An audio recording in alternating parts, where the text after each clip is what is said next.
Santa Fe Radio 91.1, los reportajes imprescindibles para escuchar en la mañana de la gran radio de Santa Fe. Exclusivo Aire de Santa Fe. Primero le quiero pedir disculpas a la doctora Cecilia Goyeneche porque yo sé que soy insistente, así me fue en la vida, pero la doctora lo padeció.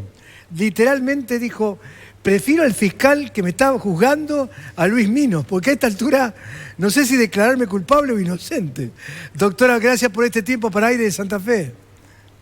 Hola Luis, qué suerte que no te pusieron a voz de fiscal porque me iba a tener que declarar culpable en ese caso. Pues iba atrás y atrás y atrás. Y anoche cuando me pasó el listado dije, me tengo que poner el nene malo, eso que llora, por favor. Y ahí nos metimos. ¿Recién terminaste con La Nata? Recién salgo sí, tuve una entrevista con La Nata recién. Bueno, los medios nacionales todos te están llamando. ¿Hoy con quién estuviste? Hoy estuve con Fontevecchia y con La Nata solamente, y estoy ahí con algunos otros medios para esta tarde también. Esto significa que tu caso, bueno, te tuteo, te pido disculpas, lo hago con... Sí, por favor, por favor. Además queremos decir que das clase acá en la Universidad Nacional del Litoral. Así es, soy casi santafesina. Bien. Por adopción. ¿Y qué materia das? Doy Derecho Penal, parte general. Upa, es importantísima, importantísima. ¿Qué días das acá en Santa Fe o lo podés dar? Los viernes voy siempre a Santa Fe a dar clases, sí. Bueno. Los viernes. Los títulos dicen: una fiscal anticorrupción que avanzó contra el poder y está a un paso de ser de alguna manera destituida. Pero ¿cómo se puede explicar que se logra un hecho histórico como darle una sentencia a una persona que parecía impoluta, perdón el término, pero es el término que parecía tener Urribarri, intocable, se descubre lo que se descubre y es como que adelante de 5 bidones de nafta encendieron una mecha porque tembló todo lo que era el aparato judicial de Entre Ríos. Porque si fueron por Urribarri, la próxima vez van a ir por más. Porque aparte hay que decir una cosa, Urribarri es una historia, pero hay otra cuestión de 50 y pico de millones de dólares que también hay que investigar. ¿Es más o menos así, doctora? Sí, es así. Es en realidad una decisión política del Ministerio Público Fiscal de Entre Ríos, tomada hace ya varios años atrás, de priorizar las investigaciones de corrupción. Eso hizo que se dispusieran recursos humanos, recursos técnicos y recursos materiales enfocados a eso, ¿no? A investigar la corrupción. Y bueno, parece que había corrupción porque tenemos varias causas muy importantes en trámite. Tenemos, bueno, la reciente condena a Uribarri y a su ministro de Cultura y otro grupo de personas vinculadas con ellos, pero también tenemos otras causas remitidas a juicio. Se acaba de remitir a juicio una causa muy importante también de coimas, de cohecho y sustracción también de dinero a través de sobreprecios de contrataciones de software, más o menos por 11 millones de dólares. Y tenemos también la otra causa, la que mencionaste vos, por mencionar las más importantes, ¿no? Hay muchísimas más, pero la de los contratos truchos de la legislatura entrerriana, en la cual se descubrió una organización delictiva que estaba adentro de la legislatura y con el poder de ser los administradores, de pertenecer a esa organización, los administradores contables de la legislatura, con lo cual desde 2008 a 2018 descubrimos que habían robado aproximadamente 53 millones de dólares. Bueno, y todo eso genera obviamente problemas y cuestiones políticas que derivan en cosas como esta que estamos pasando ahora, que es una seria situación de interferencia en la independencia del Ministerio Público Fiscal, que es una garantía de todos los ciudadanos. Es decir, la idea de que el Ministerio Público Fiscal pueda actuar libremente en las investigaciones, sin presiones, realizando las conductas que manda la ley, es una garantía de que el que comete un delito puede ser investigado y llevado a juicio, pero también es una garantía que el que no lo hace seguramente no va a tener ningún problema la cuestión penal, ¿no? A ver si entiendo bien, porque quiero que la gente lo interprete, porque es tan grave lo de Entre Ríos con la legislatura que quizás por ahí encontramos que en algún lugar acá se puede replicar. A ver, se simulaban contrataciones de supuestos empleados en las dos cámaras, en la legislatura, tanto en diputados como en senadores, y eran contratos truchos. Y esa plata, en 10 años, 53 millones de dólares. A ver, ¿cuántos hospitales, cuántas cosas se pueden haber hecho? ¿A dónde iban? Lo que hacían ellos era, cada año, la legislatura tiene la particularidad que hace la ley de presupuesto, ¿no? Entonces ellos deciden cuánto va a gastar el Estado provincial, entrerriano o santafesino, en su caso sería similar. Deciden anualmente, a través de la colaboración de los diferentes organismos, cuánto va a gastar el Estado.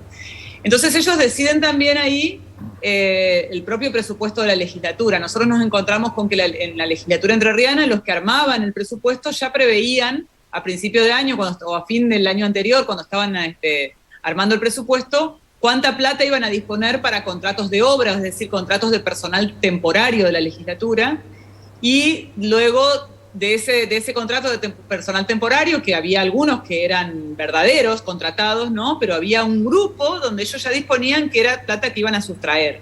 Entonces, por ejemplo, decían, tenemos del presupuesto, tenemos X monto, ¿cuántos contratos de 50.000 pesos necesitamos para sustraer el monto que queremos sustraer? Y entonces dividían, decía que queremos sustraer este mes 10 millones de pesos, lo dividían por 50.000 y sabían cuántos contratos tenían que hacer.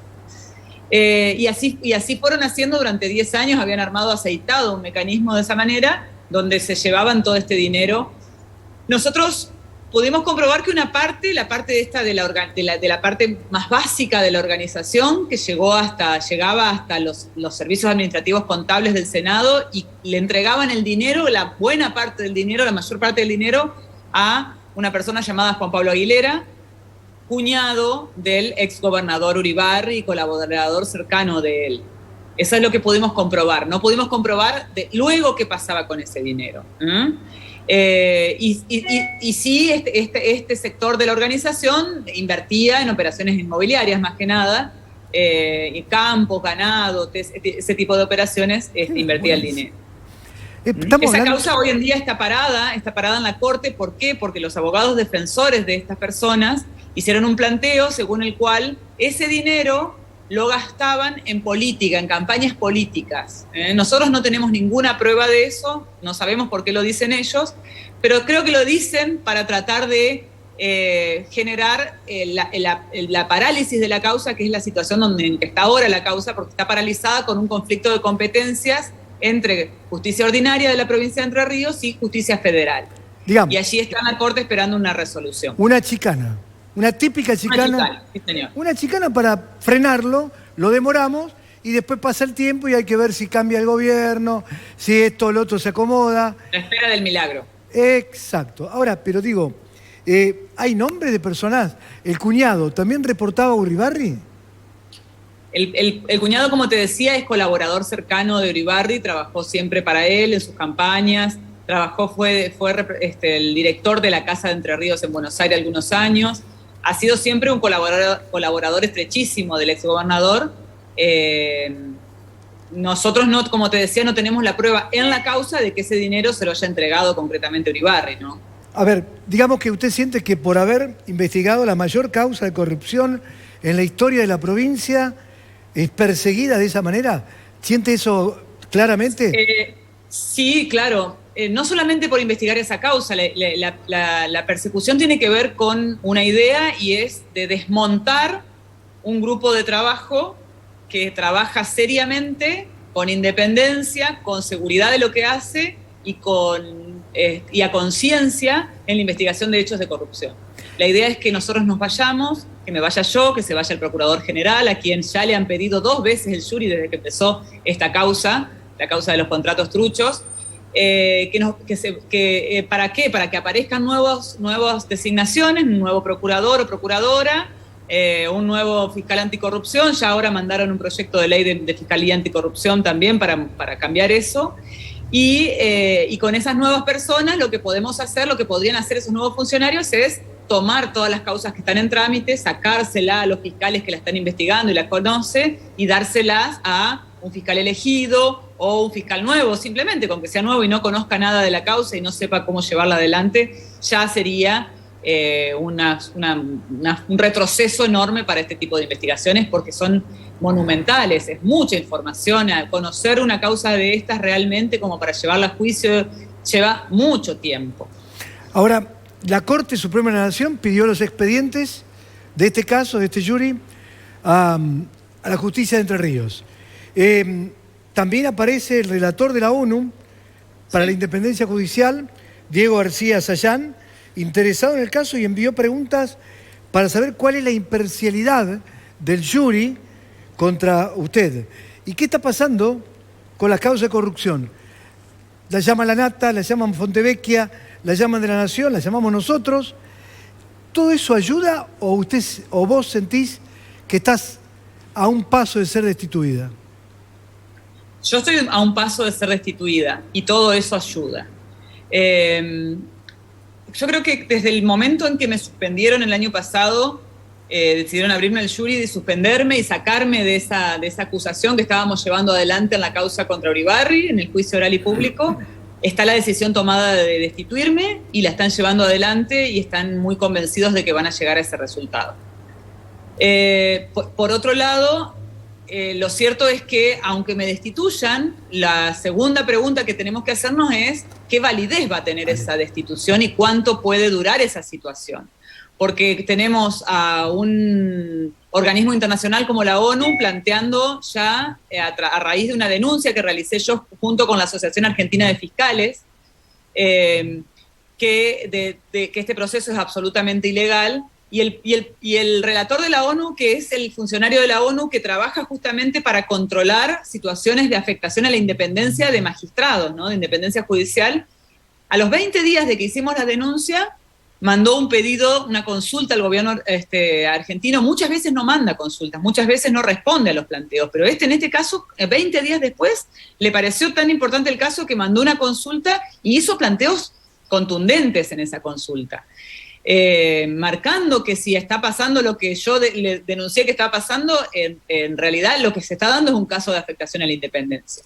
Entonces, eso es una muestra de que esto sea como, resuelvan lo que resuelvan los integrantes del jury, no va a tener mucha vida, y lo que sí va a generar es responsabilidad, lamentablemente va a generar responsabilidad internacional del Estado entrerriano, del Estado argentino y del Estado entrerriano por este hecho, porque sin lugar a dudas se dan todas las condiciones para poder afirmar que esto es una farsa, una patraña, y es un mecanismo claro de interferencia en estas investigaciones. Está Alejandra, está José para hacer un par de preguntas. Sí, doctora, buen día. Buenos días. Una eventual destitución suya, ¿pondría en riesgo la condena contra Uribarri en la causa judicial por corrupción? No, para nada, no. Ellos ahora están en las instancias recursivas, tienen que pasar por una tribunal intermedio, que es la Cámara de Casación de la provincia, que particularmente, fíjense cómo son las cosas, ¿no? Hace 15 días nos enteramos que a la Cámara de Casación de la provincia le sacaron todos los empleados y el secretario, ¿no? Después de que lo condenan a Uribarri, el Superior Tribunal de Justicia de Entre Ríos hace una resolución donde dispone que los empleados y el secretario de la Cámara de Casación ya no pertenecen a la Cámara de Casación, que se los otorgan prestados, ¿no? Esas son todas las cosas, pequeñas cositas que pasan cotidianamente, que tienden a lo mismo, ¿no? A interferir en organismos que tienen que realizar su tarea libremente, independientemente, pero tienen que, además de hacer su trabajo, luchar contra estas cosas, digamos. Un organismo superior que está ya interfiriendo en el Ministerio Público Fiscal también lo hace con otros organismos de la provincia.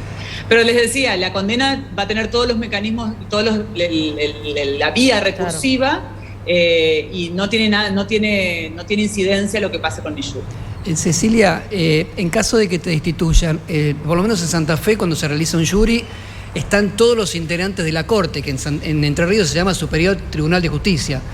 Sí. En Entre Ríos es similar, están todos los integrantes de la Corte o del Superior Tribunal, más representantes de los abogados y de la legislatura. Y si es así... El jurado de enjuiciamiento en Entre Ríos está integrado por 3 representantes del Superior Tribunal de Justicia. Sí. Está integrado por 2 abogados del Colegio de Abogados, representando al Colegio de Abogados, y está integrado por 2 legisladores, un diputado y un senador. La pregunta concreta es, el Superior Tribunal de Justicia de Entre Ríos, la Corte de Entre Ríos, ¿juega del lado de la política? Porque creo que más allá de tu situación en particular, que es gravísima, lo que vos estás dejando al descubierto, o tu caso está dejando al descubierto, es que la Corte Suprema de Entre Ríos, o el Superior Tribunal, opera para la política y no tiene una mirada judicial. Ellos lo dejaron al descubierto, no yo, Claro. Mira, te cuento los tres representantes del Superior Tribunal de Justicia de Entre Ríos que integran mi jury. Uno es Daniel Carubia, un juez que está hace más de 30 años en el Superior Tribunal de Justicia. Fue nombrado allí por el ex gobernador Busti, con quien compartía estudio jurídico, es de Concordia también. A Carubia lo recusé y ni bien empezó la causa y dispuso mi suspensión, esencialmente porque ya había intervenido en la causa de los contratos truchos de la legislatura y había intervenido con una decisión absolutamente cuestionable donde a todos los que estaban con prisión preventiva en esa causa, particularmente al cuñado del gobernador Uribarri, del ex gobernador Uribarri, dispuso que lo liberen a través de un habeas corpus el 24 de diciembre del 2018 a las 9 de la noche, lo que nosotros acá en Entre Ríos, algunos medios le han llamado el operativo Nochebuena. Carubia. Yo vengo tanto Carubia. al amigo Carubia. No puedo creer 24 de diciembre a las 21 horas. Navidad. Bueno, pero son caraduras, no puedo creer. Cuando se labura, se labura. El otro eran 3. El otro, Juan Ramón Esmaldone, lo recusamos también esta semana que pasó porque su hijo, Guillermo Esmaldone, fue funcionario de Uribarri, fue ministro de Trabajo de Uribarri y se acaba de elevar a juicio una causa en la que yo también intervine en su investigación, en la cual se le imputan cohecho, coimas y sobreprecios y peculados, o sea, sustracción de dinero, en contrataciones que se hicieron en ese Ministerio de Trabajo. Ese es otro de los jueces, también entiendo que tiene un interés, una parcialización en la causa que es natural. Obviamente hemos investigado y acusado a su propio hijo por estos hechos. Además también es de oriundo de Concordia y muy allegado. Muy amigo, claro. Sí. Claro, sí. Y por último, la tercera representante del Poder Judicial, del Superior Tribunal de Justicia, se llama Gisela Schumacher. Acaba de ser designada por Gustavo Bordet, el gobernador, como integrante del Superior Tribunal de Justicia y fue designada para integrar el jury, fue elegida sin ninguna validación previa por el gobernador para que integre el jury. Es decir, yo tenía un jury con otros jueces. Cuando el 31 de diciembre cesaron esos jueces para integrar el jury, eligieron a Gisela Schumacher, que todavía no era vocal del Superior Tribunal de Justicia, la eligieron para que integre el jury, algo que a mí me genera mucho temor en relación a su parcialidad, atento el origen de su Perdón, designación. doctora, tenemos entendido por colegas de Paraná que Schumacher además fue socia de Claudia Misahuac en un estudio jurídico donde justamente Misahuac era la abogada de Uribarri. Así es. Es decir, problema no solo es de la política, sino también de la justicia de Entre Ríos, ¿no? El problema es que el Superior Tribunal de Justicia de Entre Ríos, a diferencia del resto de la judicatura, Entre Ríos tiene una muy buena plantel de jueces y fiscales. ¿Por qué? Porque tiene un consejo de la magistratura, o sea, el organismo que designa jueces y fiscales, que funciona muy bien. Pero el problema es que el Superior Tribunal de Justicia no tiene esos cánones. Claro. Ellos son designados por elección del gobernador de turno y lamentablemente tenemos tanta falta de ejercicio republicano en estas provincias argentinas que muchas veces pasa lo que pasa con nuestro gobernador. Bordet, por ejemplo, designó hace 3 años a un vocal en el Superior Tribunal de Justicia que se llama Martín Carbonell, que también intervino en este jury, también lo recusamos, intervino en la primera parte del jury. Y lo designó, y cuando lo designó como juez de la Sala Civil del Superior Tribunal de Justicia. Y cuando se le empezó a cuestionar cómo lo va a designar, era camarista penal, toda la vida había sido camarista penal. Y empezaron a cuestionar cómo lo designa como juez de la Cámara Civil para que revise las sentencias de los jueces civiles si él no tiene experiencia en materia civil. Y él dijo, Lo designo porque tengo confianza porque iba conmigo a la escuela secundaria. Maravilloso. Entonces, claro, cuando tenemos esa forma de ver la República, es muy difícil tener jueces independientes. ¿Y qué en caso de que te destituyan y esto llegue a organismos internacionales, que seguramente va a ocurrir, qué sanción, qué costo puede tener el Estado argentino frente a un caso con un antecedente como este? Mira, justamente hoy tuve una grata alegría, y es que me llamó una jueza de Mendoza que padeció una situación similar, la terminaron destituyendo cuando era jueza en San Luis, hace como 20 años, y ella tuvo finalmente sentencia de la Corte Interamericana y es una reparación económica en ese caso. Uh-huh. Que el Estado argentino le debe hacer a la persona que vio vulnerado sus derechos. A la víctima, que en ese caso sería yo, por haber sido destituida de esta manera. Pero previo a eso van a pasar muchas cosas. Previo a eso, yo estoy esperando un fallo de la Corte. Previo a eso, seguramente todo este mamarracho que han armado acá va a ser nulificado por los tribunales locales. Yo espero que no tengamos que esperar la sentencia de la Corte Interamericana de Derechos Humanos, sino que se pueda resolver anteriormente por nuestros propios mecanismos previstos por nuestra Constitución para resolver este tipo de problemas. Así que la sensación es que vos creés que sí que vas a ser destituida.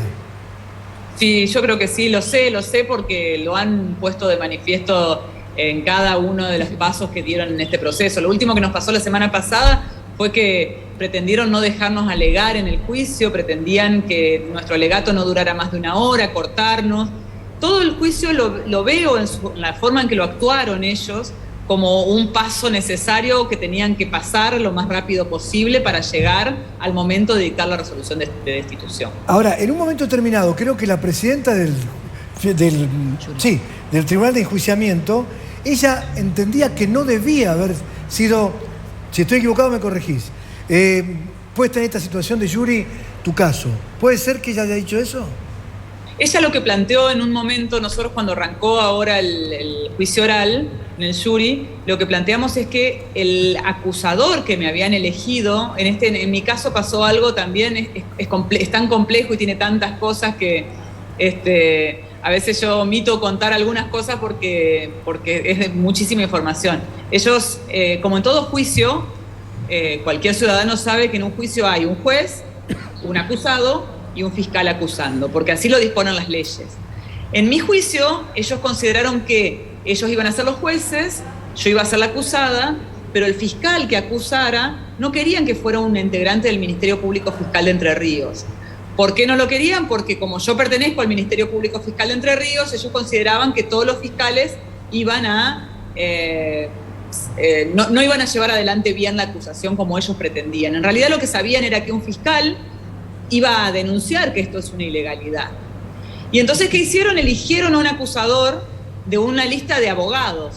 El muchacho que terminó aceptando estaba número 17 en esa lista de abogados, que es una lista que habían elegido para ser jueces, se habían postulado para ser jueces. Estaba número 17. Todos los que estaban antes que él dijeron que no se podía eso porque era una ilegalidad. Pero este muchacho terminó aceptando, es un muchacho que ejerce la política en la ciudad de Gualeguay, y ha sido concejal, candidato a intendente.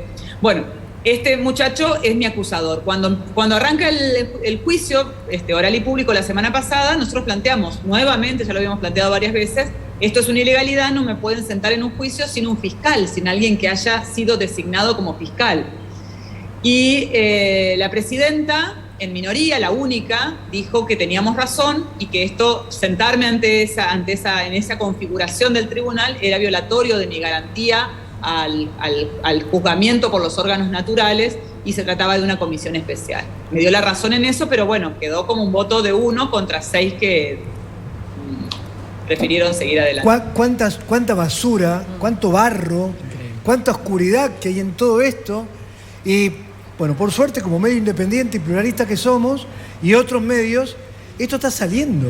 Porque en Entre Ríos, mirá, lo digo, es muy difícil que las cosas se conozcan, muy difícil. Justo te iba a leer eso. Yo integro FOPEA y recién recibimos un comunicado de FOPEA en donde plantean lo siguiente, que el Procurador General de Entre Ríos, Jorge García, en el marco de este jury, habló de operetas, pasquines, inframundo periodístico, letrinas y estiércol, al hablar de medios y periodistas por informaciones publicadas respecto a esta situación. Esas son las palabras que usó: peretas, pasquines, inframundo periodístico, letrinas y estiércol.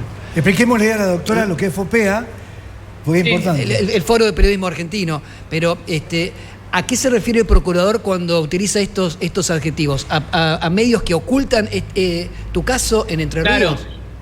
Lo que pasa es que en estos actos de interferencia, cuando uno investiga crimen organizado vinculado a la corrupción o crimen organizado vinculado a sectores de poder político, y yo lo veo acá, y cuando veo otros casos que me he puesto a estudiar en estos meses para hacer mis planteos, veo lo mismo. Una de las patas donde como se arrancan los casos es el desprestigio del fiscal, del acusador, o del juez que estén ellos persiguiendo, ¿no? ¿Por qué? Porque el desprestigio nos habilita luego a tener facilidad para el cuestionamiento, el pedido de jury. A veces son denuncias penales. Si ustedes estudian los casos de otros países, como Guatemala, hay muchos jueces y fiscales que investigaron corrupción que están exiliados o presos. Ese desprestigio se inicia a través de esto. Hoy en día, lamentablemente para ustedes, los periodistas serios, pasa como en las iglesias, ¿no? Que así como hay pastores súper responsables, hay un montón de gente que se autotitula pastor y no lo son, ¿no? Y con el periodismo pasa un poco lo mismo, ¿no? Hay mucho medio que simplemente abren un sitio de internet y se autotitulan de alguna manera y empiezan a difundir noticias falsas. Ayer o antes de ayer, el sábado creo que salió una noticia, un artículo de Daniel Enz, el dueño de la revista Análisis aquí en Entre Ríos, que es multipremiado, y creo que este año le dieron inclusive el honor de darle la pluma de oro en la Academia Nacional de Periodismo. Sacó un artículo contando un poquito a qué se refería el procurador general, porque durante estos 3 años que han pasado desde que inició la causa contrato, se han publicado en relación a mi persona por lo menos 400 o 500 articulitos de cuestionamientos, de horadación de la imagen, ¿no? Con burlas, mancillando cada cosa que yo podía decir o hacer, era cuestionada o era objeto de burlas y de desinformación. A eso se refirió el procurador general cuando habló del submundo o el inframundo periodístico, sí. No al periodismo sano, fuerte e independiente, sino al uso de la difusión de agravios a través de medios que no tienen ningún prestigio, pero que sí hacen. Cecilia, lo cierto es que está la mascota. Llegó la justicia. Se enojó el fiscal porque está hablando mal. Claro, no, estaba pensando, Cecilia, que qué fuerte, qué impacto que puede tener para cualquier fiscal que aspira a un cargo en la Oficina Anticorrupción. Una destitución tuya es un disciplinamiento tan poderoso que a qué fiscal con buenas intenciones le van a quedar ganas de poner en juego su reputación, su historia, su trayectoria para ir a luchar contra la corrupción en Entre Ríos.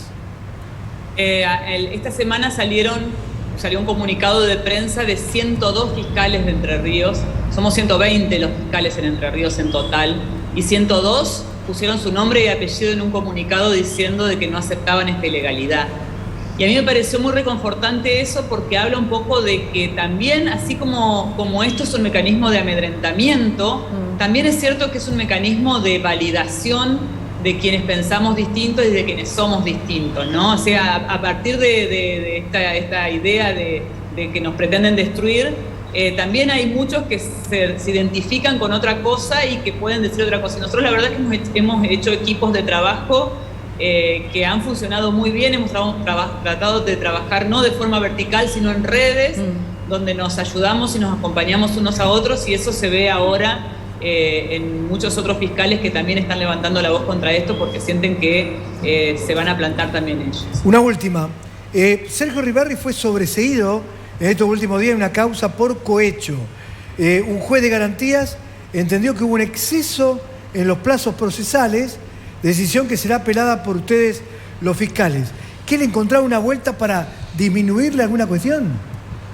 Es que eso fue parte de todo el plan de la impunidad, que una de las patas es mi destitución, tiene otra pata que es esa, mientras yo estaba destituida, el Superior Tribunal de Justicia sacó un fallo insólito porque varió toda la praxis judicial en Entre Ríos. En este fallo ellos decían, en una causa de corrupción también, decían que el tiempo para investigar una causa penal es de 3 meses, que si es una causa muy compleja se puede extender ese tiempo hasta 18 meses previo pedido de permiso al juez. Y que si el juez no da permiso o si no se pide el permiso, se tiene que dictar el sobreseimiento. Eso lo dijo la Corte Local de Entre Ríos, contrariando 12 años de praxis de vigencia de este Código Procesal Penal, donde se dispuso todo lo contrario, que ese tiempo que no tenía ningún efecto que pasara ese tiempo, ¿no?, de la investigación, porque hay investigaciones que llevan mucho más que eso, ¿no? Sobre todo las de causas de corrupción. Nunca se puede investigar en un tiempo muy corto una causa de corrupción porque son causas complejas y con mucha documental. Y bueno, y lo que hizo la Corte en diciembre, luego de suspenderme a mí, es decir todo lo contrario de lo que venía diciendo. Y ahora tuvo su fruto, porque la semana pasada sobreseyó un juez de garantía, el mismo que liberó al cuñado de Uribarri la Nochebuena. Ese mismo juez de garantía esta semana cumplió también otra sentencia del Superior Tribunal de Justicia y sacó esta sentencia sobreseyendo a Uribarri. Y bueno, obviamente ya lo recurrió el Ministerio Público Fiscal a eso, pero entendemos que es parte del mismo plan de búsqueda de la impunidad.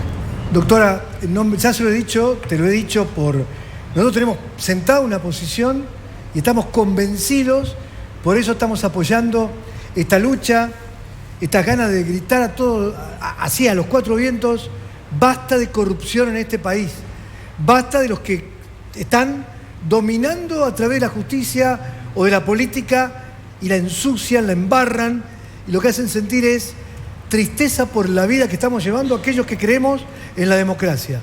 Desde acá, pase lo que pase, sabemos que si pasa, en un tiempo la voy a estar llamando para decirle, vuelve a su lugar de trabajo.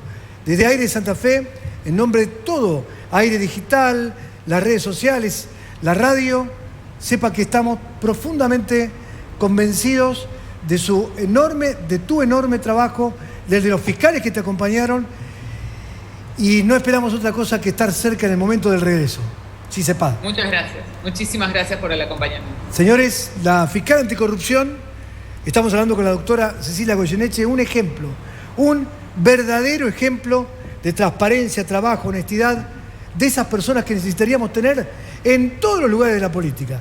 Aire de Santa Fe, en los temas que necesitan ser explicados y necesitan ser escuchados. El multimedio más importante de la provincia de Santa Fe.